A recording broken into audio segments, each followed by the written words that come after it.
Welcome to Listen, Love, Connect. Today's topic is suicidal versus suicidal ideation. Somi will be joining us, so let me invite her on and we can Hi, get started. Somi. Hi, how are you? Good. How are you? I am very well. I was just going over the trigger warning Okay, because today's topic is pretty heavy, but I think it's something that needs to be discussed. absolutely. So again, everyone, if you're not in the right mindset for suicidal versus suicidal ideation, I've been trying to practice that. Please tune off. You can save this video for later if you would want to watch it. So we can get started now, Somi. Absolutely. So, we're talking suicidal versus suicide ideations. So I think the first thing is to just give information about the difference between the two of them. And I'll start with suicide ideations. Suicide ideations just mean like you're having suicidal thoughts, whether wishes or contemplations about death, or not wanting to be here anymore.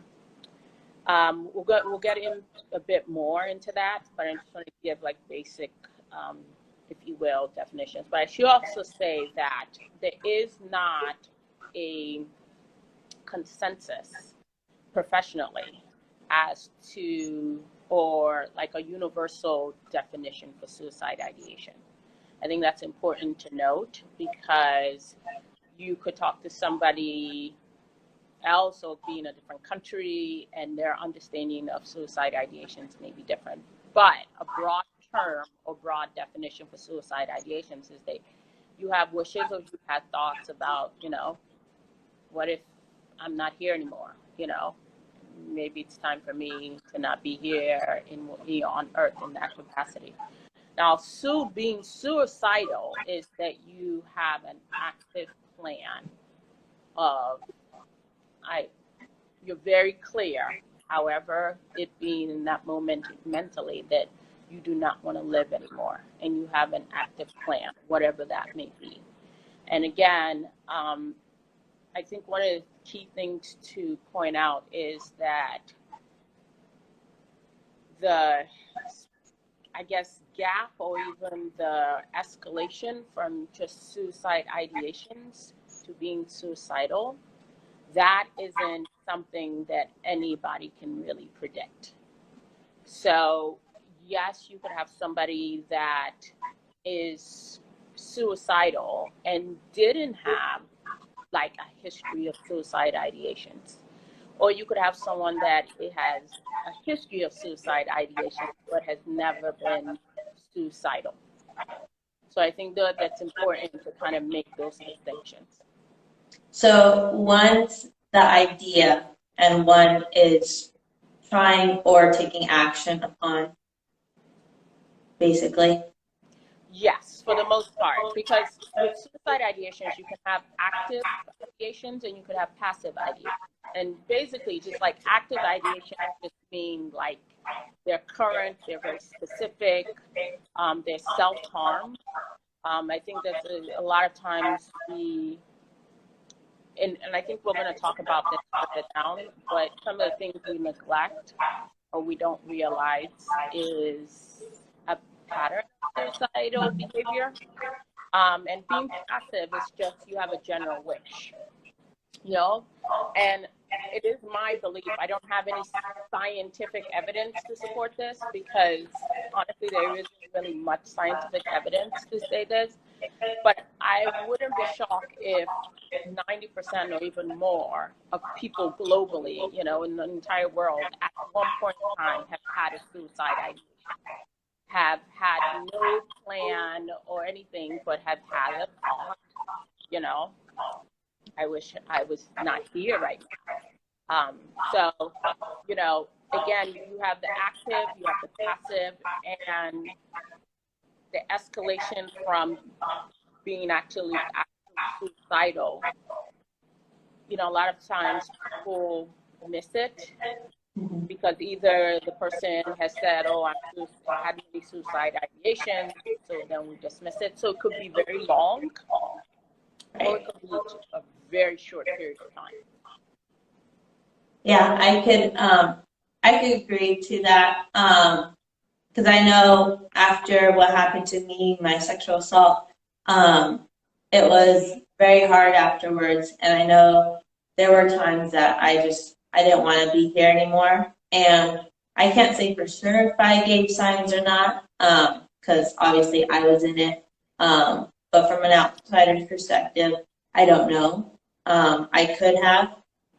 I know that there's a lot of things that I was falling behind on. Like I was going to class like an hour early and cleaning Monroe's rabbit cage every other day, and all of that just started slowly declining. I never took action, but I did have plans.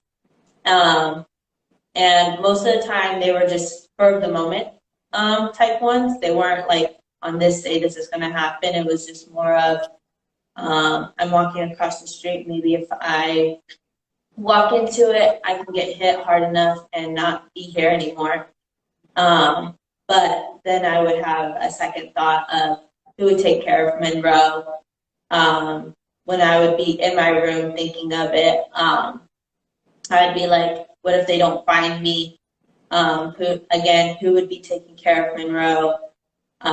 And that's why I always say Monroe saved my life, because he's the one who kept me here, because I was more worried about his survival than mine, which kept me to survive. I guess that makes sense. Okay. So I just want to check in with you because I know this is also a heavy subject for you, as it is for everybody else. And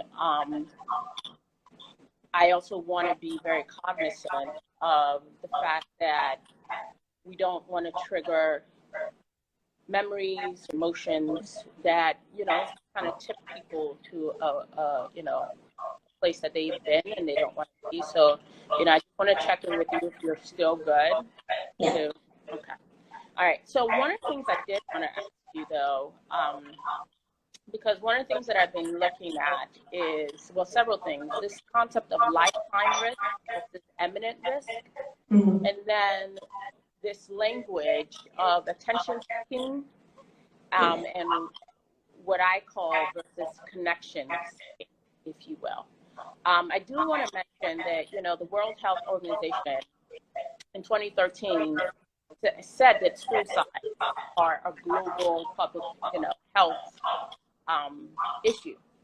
And when you think about your situation personally, did you feel in that moment that or did you even have an understanding of, am I suicidal?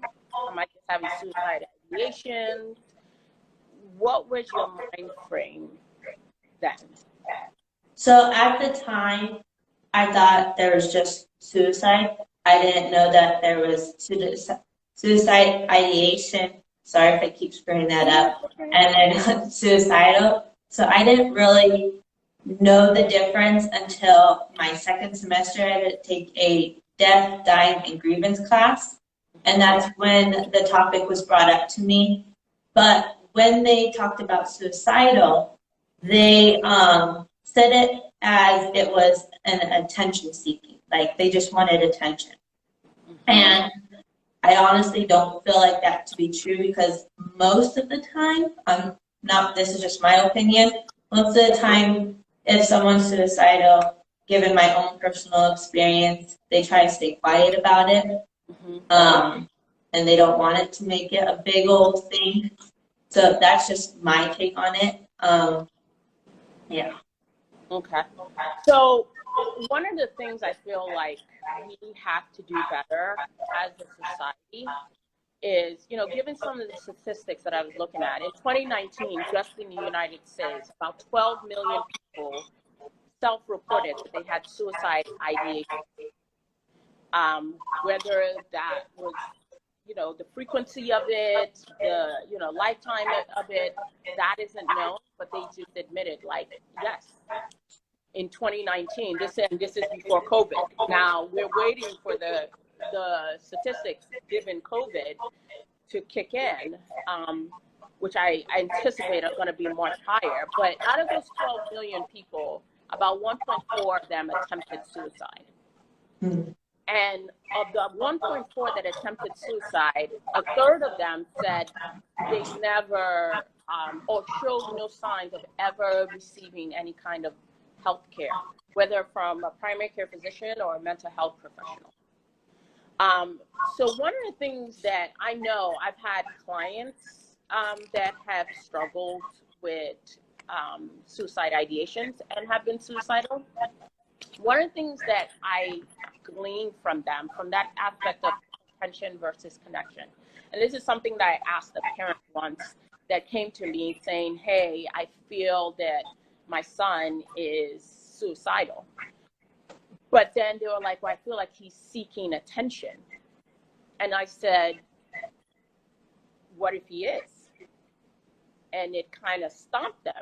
It's like, well, then it's like, well, if it's just attention seeking, you know, I'm not going to give him that kind of attention. And it became this level of, in my opinion, a disconnect with the child. I could visibly see the child retreat emotionally and feel criticized. But the biggest thing that came out when I finally got to talk to the child alone was there's this lack of validation. Are you still there? Yes, your thing was bugging, so, but yeah, I'm still able to hear you. So one of the things that really hit was for me and this child in sessions was this child felt invalidated. Yeah. So whether you as a parent, a healthcare professional, a mental health professional, whoever you may be that are in contact with somebody that is having suicide ideations or suicidal, I can't stress the need for validation. We don't know, even as much as we say, oh, I know this person, we never fully know people because we're not in their mind. We're not there with their personal thoughts. And the reality is somebody could sit there and tell you almost everything about their lives, but there's still things there they may not tell you. And that comes to an element of emotional safety. So when I when I talk to parents or even other healthcare professionals, one of the things I say is we shouldn't invalidate people in their experiences. So if they come, everything should be taken seriously. So even if you think it's an attention-seeking behavior, let's run with that. Somebody seeking attention is an indication of a lack of connection somewhere, whether at home, at school, from a childhood perspective, whatever the case may be. But at the end of the day, anytime someone is seeking attention, I need us to change our perspective and our framing of things and realize it's a bid for connection. Mm-hmm. Okay? So this concept of when we understand that it's a bid for connection, then we validate people. And then we actively and empathetically listen to them. And I think one of the things that, especially with parents, that our worry of, oh my gosh, what will happen to us turns into criticism and invalidation. And there are times where a parent's like, this is over my head. I don't know what to do with it. I don't know how to handle this. And it can be very stressful for parents, for anybody that's dear to that individual. But if I can say, definitively that something that I know works consistently, if we validate these people, right? If we act and listen to them, I think it started churning again. Sorry everyone for some of the technical difficulties. But we give them that attention. We give them the connection they need.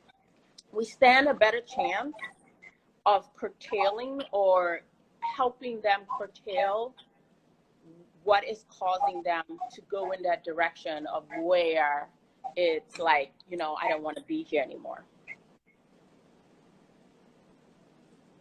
Sorry, I was reading one of the comments. Yeah. It said seeking attention versus seeking connection versus seeking attention. Beautiful, change the language, you change the thinking. I love that. Yeah. No, And I it's think so that's going to be true. very important because there was a psychiatrist that was interviewed not too long ago, and it stunned me because he said taking an overdose, which a lot of people don't realize is one of the most common ways of suicide. And I'm not just talking about pills. I'm talking about drug overdoses. We often call them accidental overdoses. But a lot of times there's a history, there's a pattern. And we're seeing that more so now, especially with the heroin epidemic. And, fentanyl being the new thing that people are, onto. But this psychiatrist says taking overdoses is an attention seeking. And this was in reference to a client. It's like, oh, this client has said many times that they didn't want to be here. They actively expressed suicide ideations. And then it's like, well, if you're going to do it, unless it's, you're using a noose or it's a firearm or you're jumping off of something very lethal, we dismiss it, or we make it seem like, oh, they're just seeking attention. And I'm like, well, what we're seeing now is that imminent risk is not as important as lifetime risk. So there's so much focus on the people that say, I'm suicidal, I have a plan, I'm going to shoot myself, I'm going to, jump off a bridge, I'm going to run in front of a car, whatever the case may be, as opposed to the individual that comes to you, whether it's a parent, a teacher, a caregiver, and says, most of the time I don't want to be here. And they said that on Monday, and they didn't say anything else for another year. But then they come back to you and they say again. And so lifetime, I think we need to focus or put more attention on people that have a continuous narrative over a span of time of saying, I have suicide ideation. And I also think it stems from, I feel like sometimes with these, I guess, taking the easy way out, I don't know how else to say that, but it starts from a young age. Because I know there's a lot of cartoons, I'm not going to say names and stuff, but there's a lot of stuff in movies and TV shows that start from a young age that show that suicide is the answer and that it's the easy way. And so, yeah, go ahead. No, you bring up a very good point. There's a target now on our children. It has been for years, and we are missing it. Mm-hmm. And one of the things I always tell people, children become adults. Right. So even if you say that child, the youngest child to commit suicide is 9 years old. Wow. That should have been a wake-up call for us. Even before it was 9, it should have been a wake-up call. So there's a concerted effort, whether through advertising. I know of a teenager that was having serious suicidal ideation, went online, Googled, how do you commit suicide? All this stuff came up, to include a YouTube video on how you tie a noose and you can hang yourself. So even, when I tell, a lot of people say the more you talking about things will increase the likelihood of it happening. Right. I think that is a misinformation, it's a misconception, it's a narrative that we need to switch. Talking more about it. You get a child, and again, it's not in an accusatory standpoint. You're not trying to blame them. You are actively listening to connect, talking about these things at a very young age. There are things that a lot of people are always like, hey, Somi, why are you talking to your son about this? And I'm like, well, he's 6. The youngest person to commit suicide is 3 years older than him. And I know he's around older kids. So he's going to get the information somewhere. Right. I'd rather be the one to share that information with him in an emotionally safe space where he can ask as many questions as he wants, and we can really talk about it, and we can have an understanding this is what mommy thinks. What do you think?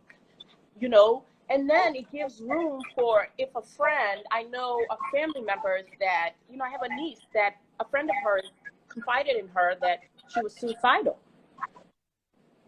If my sister hadn't created an environment for those kind of conversations, my niece wouldn't have been comfortable going to my sister to say, hey, listen, mom, I have a friend that is suicidal. How do I help?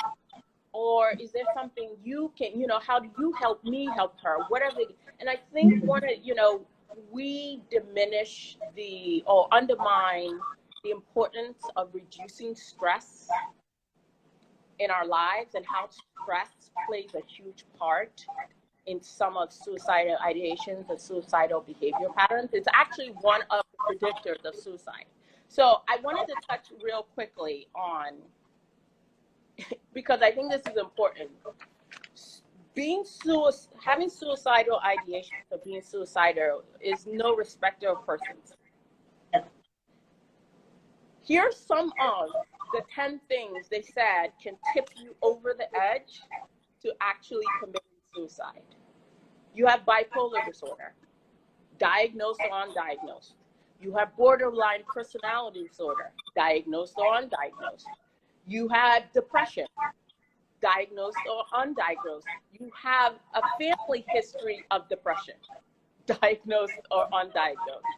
Drug or alcohol abuse, PTSD, schizophrenia, trauma, to include physical, emotional, sexual.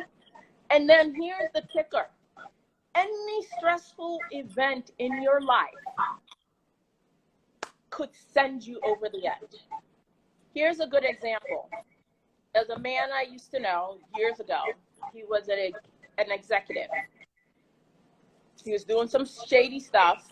I wasn't aware of it. I mean, I found out in the news like everybody else. But he was doing some shady stuff. He was investigated. He got caught. I think prior to being caught, there was a large amount of stress because he had to figure out, how do I get myself out of this thing? Had no history of mental health issues.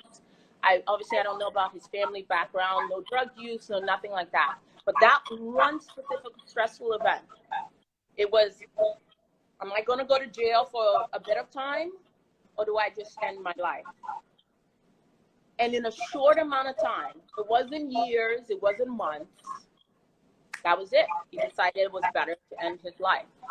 So I think, again, I often talk about this, in our society, we undermine how stress impacts us in so many ways, to include sending us over the edge to whether our suicide ideations, or even in the moment a severely stressful situation, becomes, suicidal. It's that get over it kind of mindset that we look over. Yes, yeah, it definitely is. Or this word that I do not co-sign on. We have this language of tough love. In my opinion, love should never be tough. If the love is tough, we need to reevaluate what it is we are actually doing. As a parent that prescribes the conscious, responsive parenting, I do not co-sign with tough love. So I've heard things from parents to children such as, it's not as bad as you think it is. They're making comparisons. Well, this person has all this stuff going on, and here you are crying or feeling like you want to end your life just because of this one little thing. So there's a lot of, like I said, invalidation. There's a lot of criticism. There's a lot of misunderstanding, whether based on, I don't know what else to do, or thinking this whole element of tough love that is really sending a lot of people over the edge. And right now, the age group that has the highest level of suicides is 18 to 25. Wow. What that says to me is the adolescent brain is not fully developed until you're about 25, 26. So childhood stuff particularly trauma, are carrying through, where between 18 and 25, it's just one more thing. We call it adulting. At 18, everybody's quote unquote in America an adult, and you have to assume all these responsibilities that maybe you are not even prepared for. And if you've had trauma or any other issues prior that were unresolved, the addition to it, whether it's college, whether it's getting you start a new job, whether it's, a divorce, whether it's, living in an area where there's extreme violence. It could be anything that is setting this particular age group over the edge. So again, like I said, I believe that it's easier to bend a sapling than it is to bend a tree. And that metaphor has to do with children and adults. We're able to give the attention and connection that is needed to children at a very young age. I have seen it deter a lot of the things we're seeing in adulthood. Mm-hmm. So again, we have to look at our, what I'm seeing, whether in the research, my experience personally, my experience professionally, there isn't a complete understanding of what suicide ideation is and being suicidal is. And that misunderstanding is causing a lot of gaps in service, especially detection, intervention, and prevention. I agree with that. Yeah. And I just want go ahead. No, go. I was just gonna say, if you're having any of these thoughts, if you're suicidal, you're not weak. You just need support, and that's what me and Somi are here for, to give support and to educate. Yes. So really quickly, I want us to, when we talk about support, you, as the creator of Exceptional Heroes, has, again, I keep going back to 2 years ago when you brought this idea to me, and I was like, Savannah, this is gold. This is an amazing thing, because at that time you were in crisis yourself.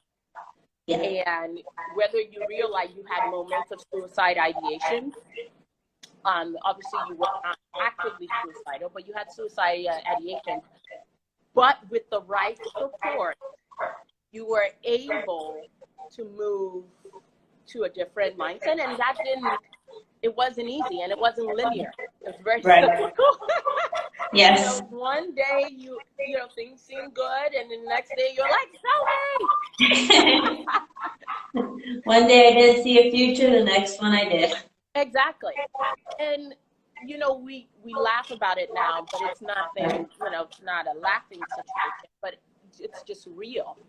With the right support, people can reduce suicide ideations. They can shift from being suicidal to, to a space in which they're more regulated. To manage the stresses and the emotions and the shift in mindset. So if you could just talk a little bit about Exceptional Heroes and the concept of how it could be as a comfort to people that are suicidal or having suicidal ideations. Yeah, it is definitely something that can help because of the components in it, like the breathing exercising, the telling you when to breathe in and when to breathe out, the deep pressure therapy, helping all those, bring back those happy agents in your brain, those serotonins.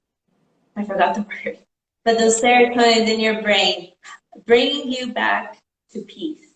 Because when you're in those situations, I know my brain was chaotic. It was all over the place.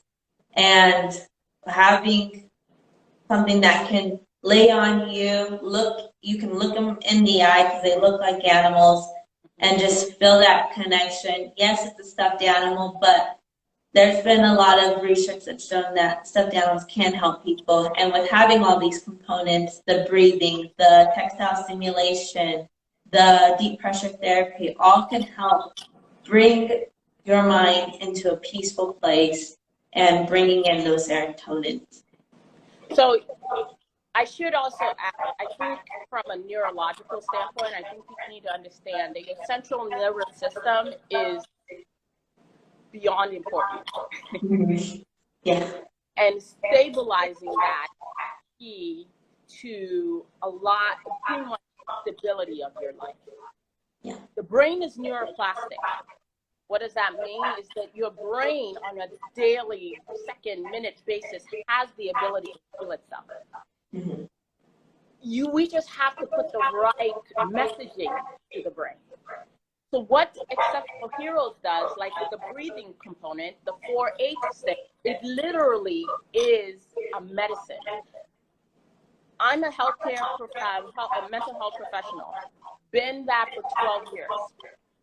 If you're listening to this, I'm going to give you one of the biggest secrets in mental health professionals that for whatever reason we're not giving people. Your breath is your lifeline. It is your medicine. If you activate your breathing, you literally send messages to your brain that stabilizes everything. So whatever is dysregulated comes down. And the truth about it, the most mental health professional, there is no drug that can do that for you. Like if you have depression, you take Lexapro. You have a parasympathetic nervous system and your sympathetic nervous system. You want those things to be balanced and stabilized. Depending on what your mental illness or where you are in your dysregulation, one of them is up, one of them is down. What medication does may bring this one down, but it won't bring this one up. Right. The only thing that does that consistently is breath work. So with this Exceptional Heroes, that's a huge component. But one of the things you didn't even talk about was the essential oils. I know, a lot of people are like, oh, this is alternative medicine.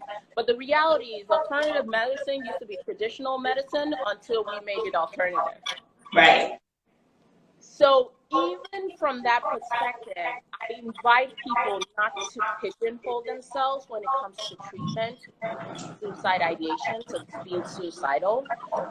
Be open. One moment you pigeonhole yourself and you just, whether you're going to a mental health professional, it's like, oh, this is the end all or say all, I'm pretty sure at some point you're going to hit a wall. So be open. Try different modalities. Find a competent therapist. I can't emphasize that at all. One that's competent in trauma and one is competent in suicidal ideations and suicidal behavior. If you go to a psychiatrist, majority of them are trained to prescribe medication. That is their training. That is what they are trained to do, period. So you want to think out of the box. Think about a box. Think about, open your mind. I'm in the business of saving lives, however I can. And if I can, like I said, encourage or give one huge advice, your breath is your lifeline. It is your medicine. However, whatever else you're doing, if you incorporate breath work, I guarantee you will see an consistent and increased improvement in your emotional stability. So we want to thank you guys all for just being with us for this, time. We did. Savannah, last word for us? Thank you everyone for watching, and always remember to listen, love, connect. Bye. Bye. Thank you everyone.